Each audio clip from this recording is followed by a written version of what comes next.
Good evening, and welcome to this November 3rd, 2025 Sylvania Board of Education special meeting. Can you call the roll? Ms. Hoffman? Here. Mrs. Conklin? Here. Mr. Lavalette? Here. Mr. Feller? Here. Mr. Bowden? Here. Thank you. Please join us in the Pledge of Allegiance. I pledge allegiance to the flag of the United States of America and to the republic for which it stands, one nation, under God, indivisible, with liberty and justice for all. Bless you. Thank you. Okay, so the first opportunity for public participation, would you like to speak about things on our agenda? None? Okay, then we are with you. Yeah. All right, so I'm going to give a little financial overview and look at some additional revenue options tonight. A few slides, you'll see repeats from our forecast just to kind of talk over the next 5 years and what I presented on last month. So, and then we're going to talk a little levy history of Sylvania schools, and then we're going to take a look at a few options and what the financial impact of that will be. So as we talked about during our financial forecast, we've come to the mark of fiscal year 26 of our expenses outpacing our revenue, and really that's going to continue at a higher rate, even though like this year we cut $2 million from our general fund budget. And things like that. It's just, there's nothing, in terms of keeping the programming, keeping the opportunities, it's just the trend is going to continue. And that orange line and the orange boxes are the fund balance. So we'll see our fund balance come down, and then it gets to the negative in fiscal year 29. Obviously, that can't happen, right? We can't operate with a negative fund balance. So we're going to talk of what we can do and what are some options that we have moving forward starting this year.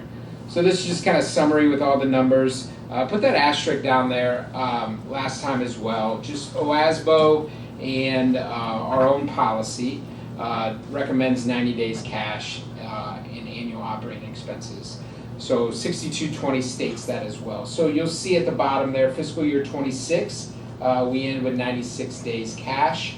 And then fiscal year 27, next school year, it dips to 66. So our policy states, look, we're creeping on that 90-day mark, and we need to have some conversations and see where we go and work to a plan to balance our budget and get that back up to the 90 days. So we're kind of in the orange box. This slide was an exact duplicate of what the slide I had in our financial forecast presentation. I kind of want to talk about why it matters. When we creep on decreasing our fund balance and having our expenses outpace our revenues, it really gives us limited flexibility and some unplanned costs. Some examples of those over the years. We had some roofs last year. We've had the pool the last couple of years. We had a parking lot that it was double our expenses that we originally publicly bid this past summer. So just those types of occurrences can continue to happen, and as our reserves get lower and lower, it really gives us limited flexibility, and even with curriculum purchases and things like that. So, I talked about last time, obviously our commitment is obviously to preserve the programming and the extracurricular opportunities that we give for kids. So that gets to our next steps. We continuously evaluate our cost saving measures. We just submitted on Friday with Ray and Chris's help back there our energy efficiency grant. We did submit a $1.3 million grant to the state of Ohio this past Friday. So all of those things we'll continue to monitor, but we believe it's time to just start the conversations to what additional revenue sources would look like for us. So that's going to be the bulk of the conversation tonight. And feel free, if there's things you have questions on, this can be an informal conversation. Just don't hesitate to ask as we move forward. So here's our current local tax structure. Went back and put a year on all of our levies. You'll see our last levy was done in 2016. That was actually a 4.75 operating expense levy and a 1 mil PI levy, permanent improvement. So that was a combined levy vote, so 5.7 mils. So you'll see the trend, was 2 to 3 to 4 years there. Again, we're going on 10. Come January, we'll be at year 10. So I think we've done a really good job of managing that last levy that we have, that our Sylvania community members passed for us in 2016. And then you'll see, I'll talk about this, and you guys have heard it many times, and we can go kind of fast, but that House Bill 920 reduction factor. I'm going to go in on that because eventually I think we post this to our community in this presentation, so I wanted to kind of give that backstory as well. You'll see over 80 mills of voted millage for Sylvania schools on the operating side, and we're collecting at 30 mills. PI levy, we're 1.3 down to 0.77, and bond retirement continues to go down as well, and it's at 2.3. So we have a total effective rate between general fund bond and permanent improvement of 33.9. So I thought this was interesting, really did this for my own knowledge, and then I thought at the last minute I'd throw it up there. Just wanted to kind of compare us to Lucas County schools, and I always include Perrysburg because it's a similar district here locally in Northwest Ohio. So all the way on the left you have a total gross rate, which would be your voted rate. Your effective rate there is this next column, and then bond rate and then permanent improvement. So you can see in the really the effective rate, that second grouping, is really what our residents are paying on right now. We're in the middle. We're middle of the road, a little lower middle there in terms of the schools in Lucas County and Perrysburg. And I put an asterisk there. Perrysburg also has a 0.5 earned income tax that they collect in their community. But as you can see, we're not the lowest and we're not the highest, which is a good thing. So, in simple terms, in calculating what a property tax mill is, it's self-explanatory there, but you take 100,000 times 35%, you get a 35% taxable value. Then you divide that by 1,000 and then the number of mills, and that gets your taxes due. It's not as simple as that, but that's really it's the best I can do to explain how to calculate a mill. You have rollbacks, you have homestead, exemptions and things like that. But theoretically, it's 1 mill for every dollar. 1 mill equals $1 for every $1,000 of taxable value there. So House Bill 920, that's where it comes in terms of the effective rates. So that tax rate, that voted tax rate, on a couple slides before, it was in the 80s. And then we collect in the 30s, and that is because of House Bill 920. That really allows our community members to, every time their values go up, that they do not have a dollar for dollar increase in what their taxes are due and what they pay for the local levies that have been passed in our community. So as values go up, rates go down. In that middle arrow, we collect around the same amount, except for 5 mills. We've talked about this, 5 mills of inside millage. So that does not have a reduction factor. So that is our only area of growth in terms of property taxes, that 5 mills. So just to make sure I understand it, so when we, like in 2016, we passed, whatever we passed, so that, whatever the millage we passed equals a dollar amount, right? Yeah. We're only collecting that dollar amount. Correct. So as values go up, that's why the millage goes down. Yep. So effectively, right now, we're operating on 10-year-old dollars. Is yes, that correct? Okay. Yes, that is correct. Okay. Just making sure I understand. Yeah. So the reason why I put 23 and 24, 24 is when we had the significant increase of the values in Lucas County. It was around 30% here locally in Sylvania. So we were collecting, before that reappraisal, we were collecting 43 mills, and in 24 it went down to 33.9. So there was basically a reduction of 9 mills in terms of the effective rate, that doesn't mean we received 9 mils less revenue. That reduction of 9 mils is why everyone's property taxes didn't go up dollar for dollar 30%, and why we did not collect 30% additional revenue. So fiscal year 25, we collected half of the increase in assessed values. We received 1.67% of an increase in dollars. This coming year, we'll get the extra half, and generally we'll have more collections of delinquents, so that's why it's a little bit higher at 2.49%. But that 26 is the year where we collect a full year of that higher value. And that higher value, in terms of dollars, is only on that 5 mils inside village. So you can see with all of our property taxes that we have, 80 mil voted, 30 mil effective, we're getting on average only about 1% increase in dollars. Inflation, a lot higher than that. Expenses, even though we do the best we can to monitor our expenses and make sure they don't rise at an astronomical pace, really the growth of our local dollars is only about 1%. So we talked a lot about property taxes. There is an alternative option to property taxes. And in Ohio, school districts can pass a income tax. And there's two different types of income tax: a traditional income tax or an earned income tax. And when you put an income tax levy on the ballot, you have to put them in increments of 0.25%. So 0.25, 0.5, 0.75, up to, I think the max is like 3.5. But won't be talking about that high of a percent by any means.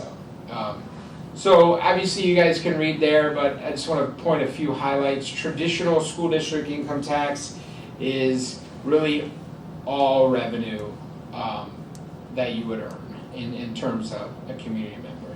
And it's for only district residents of Sylvania schools. So if you own property in Sylvania but live in Perrysburg, you're not going to pay an income tax, right? It's only district residents in the boundaries of Sylvania schools.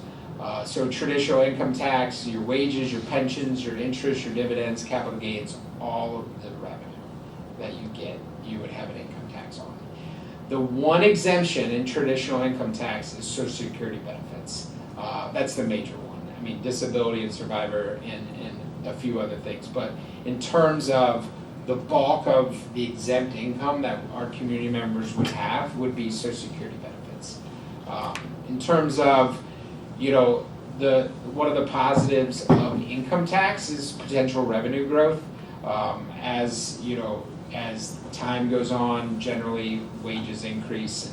And I've gotten a estimate from the Department of Taxation every year since I've been here, and every year that's gone up, right? So what 0.25 would get us in 25 is higher than than the estimate I got in 22 when I got here. So in terms of income tax, that revenue growth potential is there.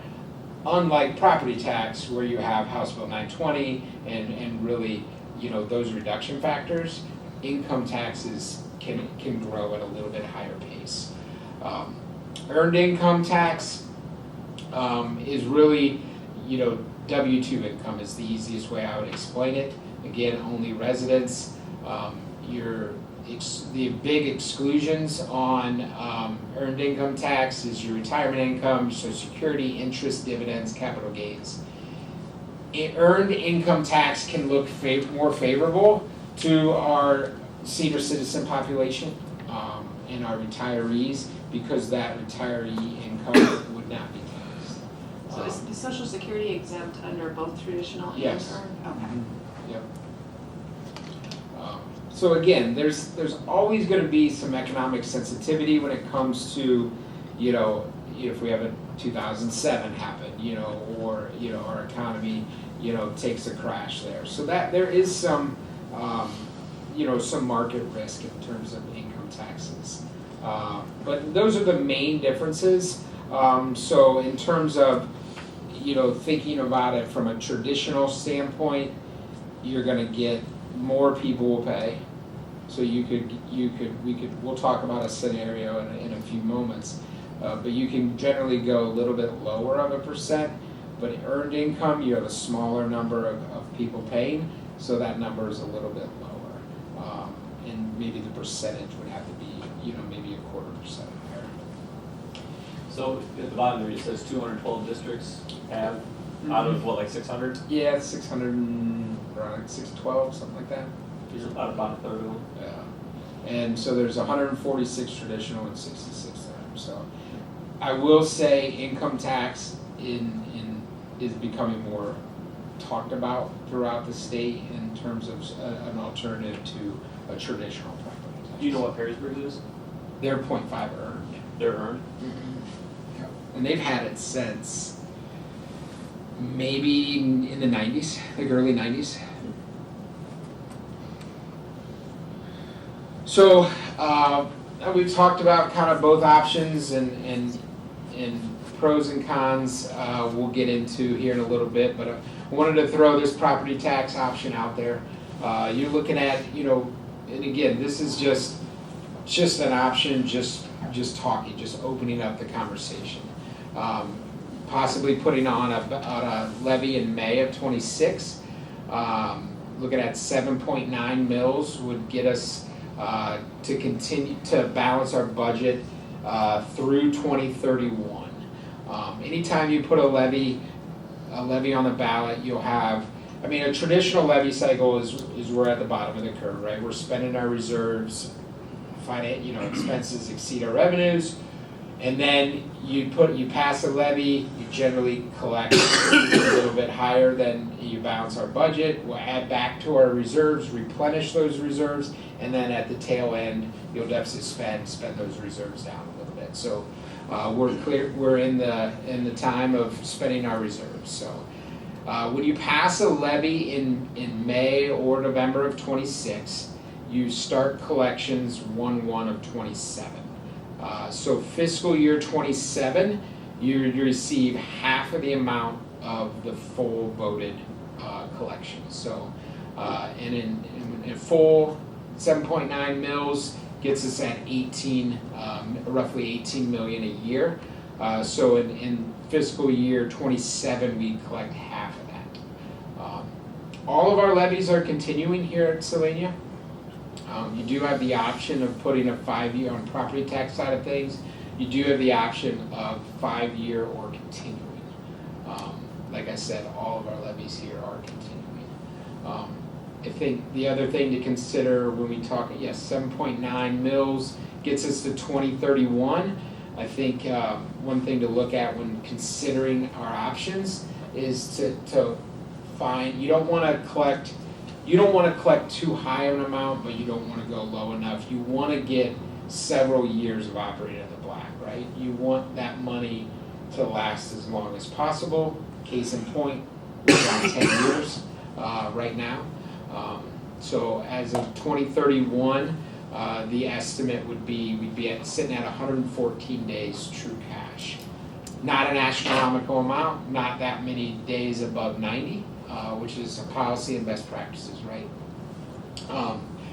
In terms of property taxes, there's a lot of property tax reform legislation going on. I think it changes by the day. I get an email every Sunday morning with all the changes and what to expect in next week, and none of it really impacts us right now because all of our levies are continuing. We don't have any emergency levies on the ballot or have any on the books.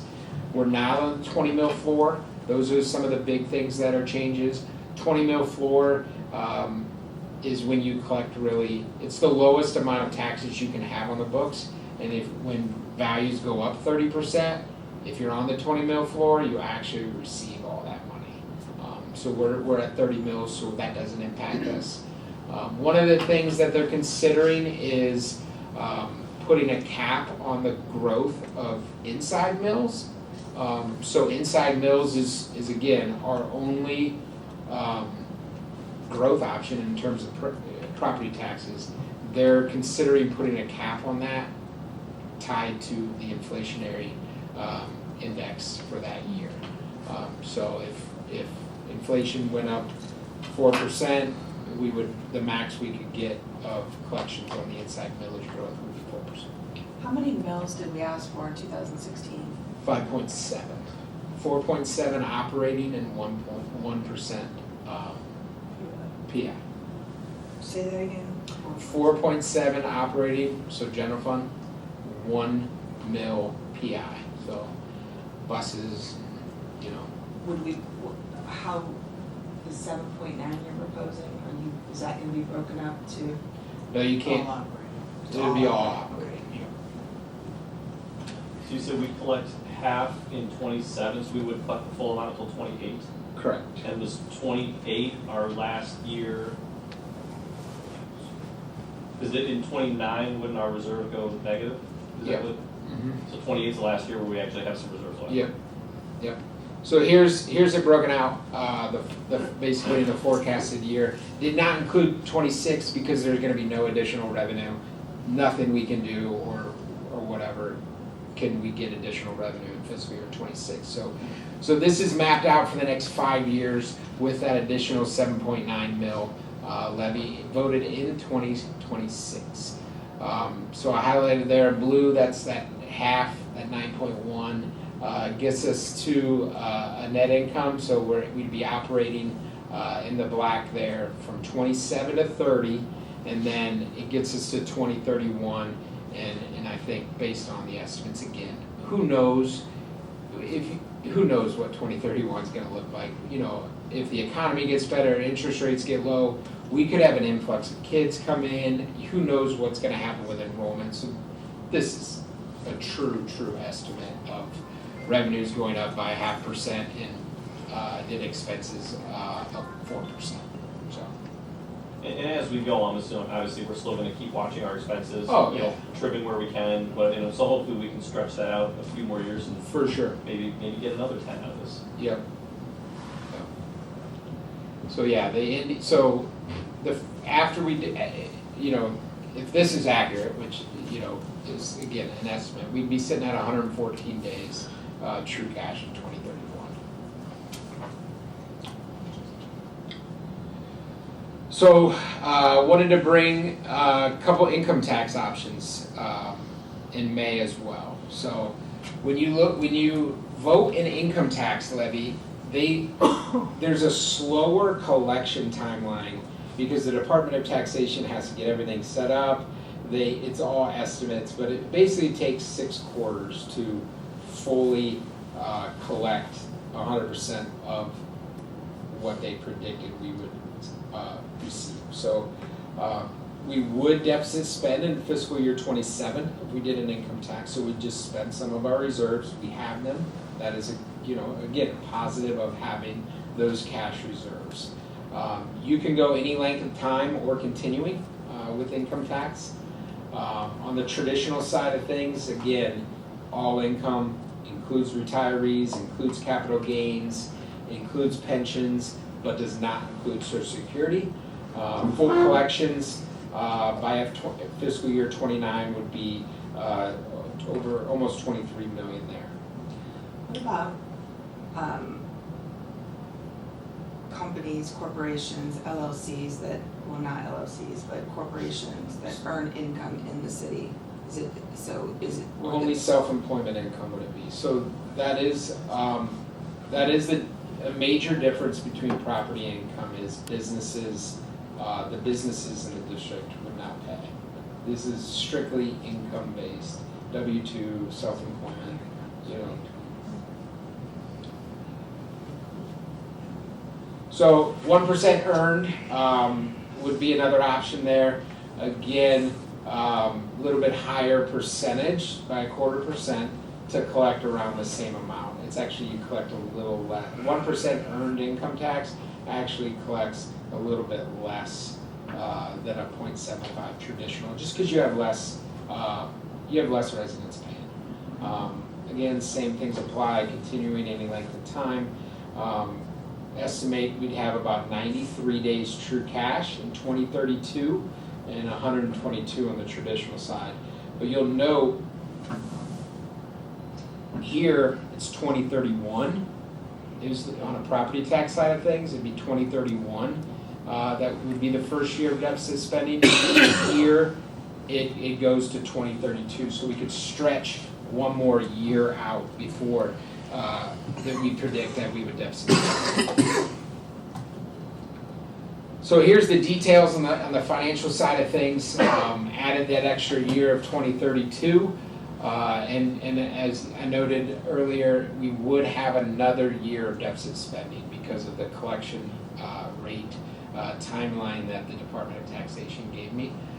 Dipping into the reserves down to 71, 80, and then back to above the 90 days true cash there. And you'll note the traditional income tax in 2032 is only, that deficit spend in 2032 is less than $500,000. So I really think this option would stretch well into 2033. So we still have over 90 days of 2033, Yeah. so that's 8 years.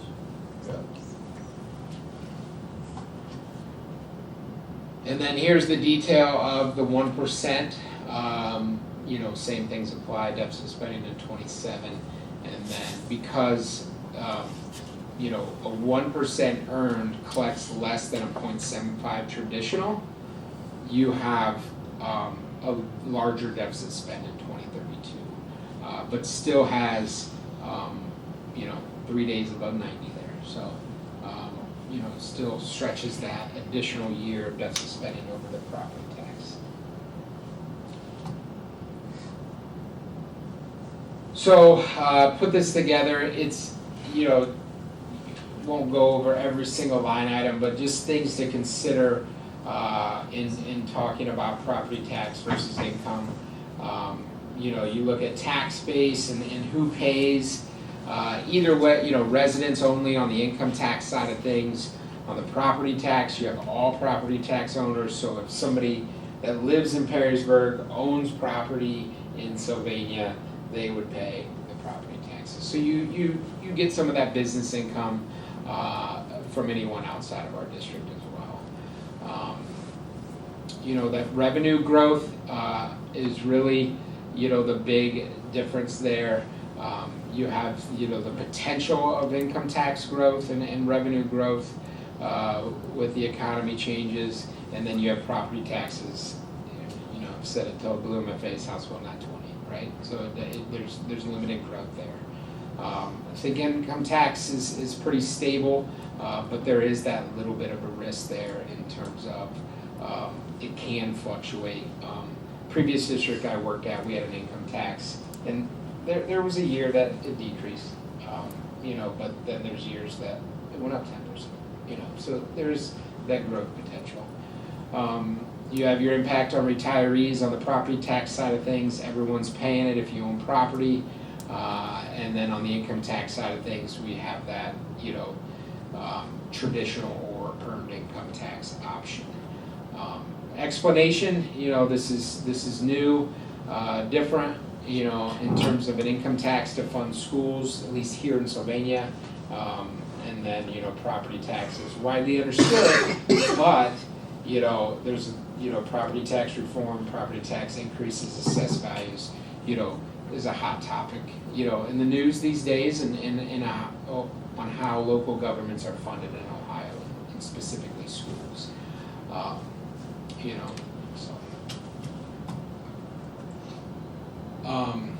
I put this down, again, income tax, relatively new idea here in Sylvania. But as the treasurer, I truly believe that it's something we should consider in terms of a strategy to fund our schools. I think it's a more modern, fairer approach. Many districts are starting to have these conversations. Obviously, a third of the districts already have them in place. I think the property tax reform is a hot topic and a growing discussion amongst community members throughout the state. And I think it's thinking differently for our future. I think we can get creative and find a strategic solution to have some stability long-term. I believe because of the revenue growth potential, I believe the income tax option could get you the longest stability in terms of some revenue growth. But ultimately, it's just one option, you know. I think, you know, whether the millage is right or the percentage is right, you know, I think when we have further conversations or an open dialogue tonight later with your thoughts, I mean, I really think it comes down to three options. A traditional property tax, you know, I did 7.9 there because it gets us to 2031 and above 90 days true cash. But I think that there's two other options, and I think that's 0.75 traditional income tax or a 1% earned income tax. Obviously, the middle, you know, middle traditional tax there, it does have the highest fund balance in 2032. It does have the highest true days cash, and then the other two are hovering right around that 90 days, whether it be 2030. Well, I used 2032 for both these examples, so all of the dates are 2032 in terms of fund balance and true days cash. You may have said this, income tax traditional versus earned neither affects Social Security. Yep. Is that correct? Correct. And so if we, when we go out for a levy, if we did property tax, your recommendation would be 7.9? Yeah, I think so. You know, because of that, where we are with deficit spending, the timing of when to replenish some cash reserves, and then I believe getting out as far as we can is a positive. I mean, there is some, you know, in the past we've gone every 2 to 3 to 4 to 5 years, right? You can keep the millage down a little bit. We've gone 10, there is some disadvantage of going 10, but we have the fund balance, there's no need, there was not a need to not spend some of our reserves down, right? But now that we're at the 90 days, I believe the 7.9 gets us 5 to 7 years, you know, I think would get us that far. 7.9 is a big ask. It is big ask. And the alternative is if we go lower, that, like you said, we're starting the levy cycle every couple, 3 years. Yep.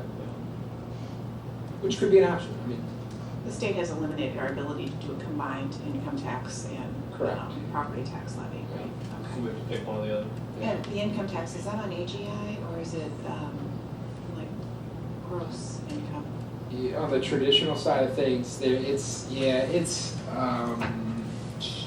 pretty much AGI. I think there's some credits that the Ohio gives that the federal doesn't. That's why Social Security is not taxed on the Ohio side. Is I think the line item on the Ohio tax, Like 401k contributions, things like that would not on the earning side. not on there, On the traditional side, it would. okay, so it'd be before like 401k type Yep. contributions were deducted. Okay. But your capital gains on the earned income, you know, if you're a day trader, what, you know, those aren't gonna count if we're on the earned side, but it would on the traditional side.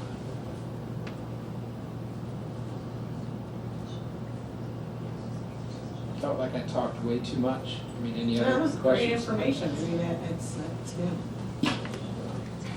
A lot to absorb. it's, I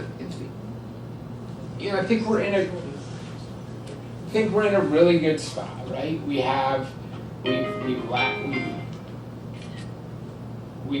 taken the levy cycle. We've went 10 years.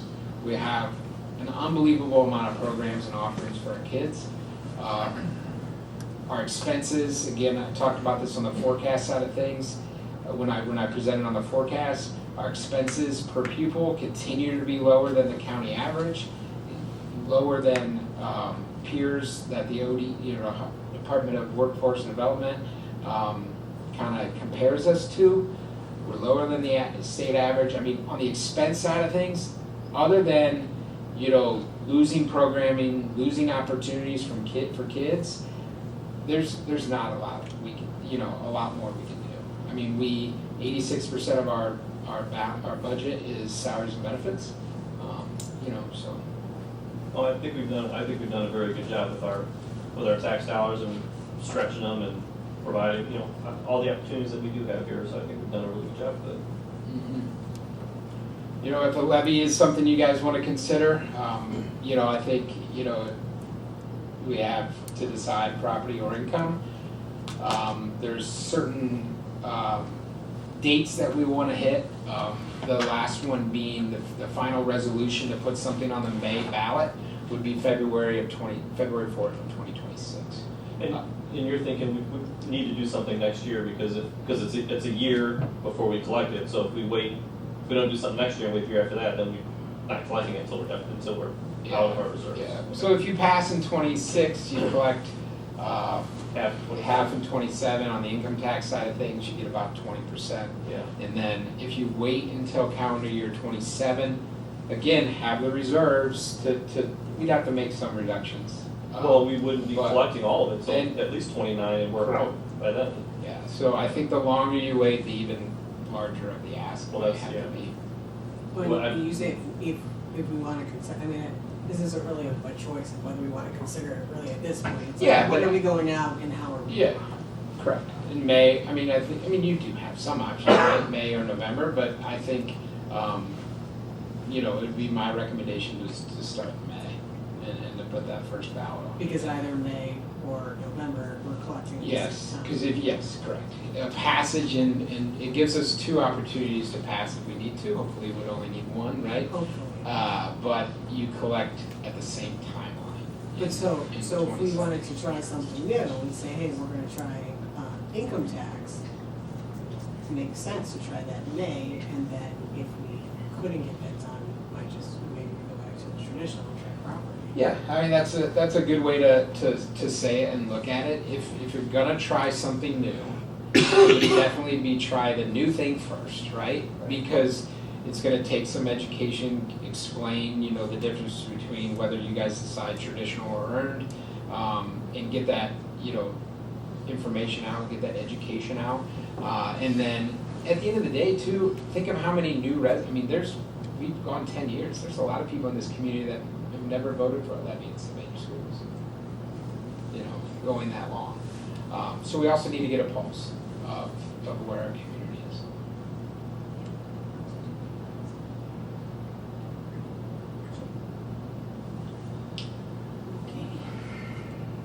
Next steps. Yeah, next steps. So the next step would be, I guess we all have to really think about, we all have to think about what we want to do. So realistically, when do we need to make a decision by in order to have enough time to get all the paperwork and resolutions and all that? Yeah, So we can actually get on the ballot. Again, If we look at May. if we pass a resolution and we get it, the 11th hour would be February 4th. So February is like the very latest. Yeah, I wouldn't, we have to pass 2 different resolutions, so you gotta do it over a course of several board meetings. Ideally, it'd be nice to have it wrapped up, that second resolution in January. And we can always schedule a special meeting too to pass the resolution, but ideally mid-January, because we'll work with legal to make sure we have the exact language, the exact, dollar amount and all that good stuff. So there's some work and some prep time to get all those done, but ultimately, the last resolution needs passed in February, but preferably. I would say, but Yeah. what do you want us to do? Yeah, Right, Mid-January would be great, You want for us the to- second resolution. Right, so the first resolution in December. December, Yeah. and we've only got one meeting We have One more in We November? have one more in November, next one and then one We in have December? No, we have two back to back in Yeah, we have December. 2 in December. 2 weeks in a row, I think it was. That's pretty quick. We have 2 meetings in January too, right? Yeah, we have the organization. Yeah. Yeah, and 2 meetings in January. Okay. So we could do it at the 2 meetings. You could. Right. Yep, you could. As you digest this, if you have any questions, you can we have another meeting, Monday on the 10th. Feel free to ask me anything. We can, have further discussion, whatever works for you guys. Okay, anybody have any other questions? Thank you, Adam.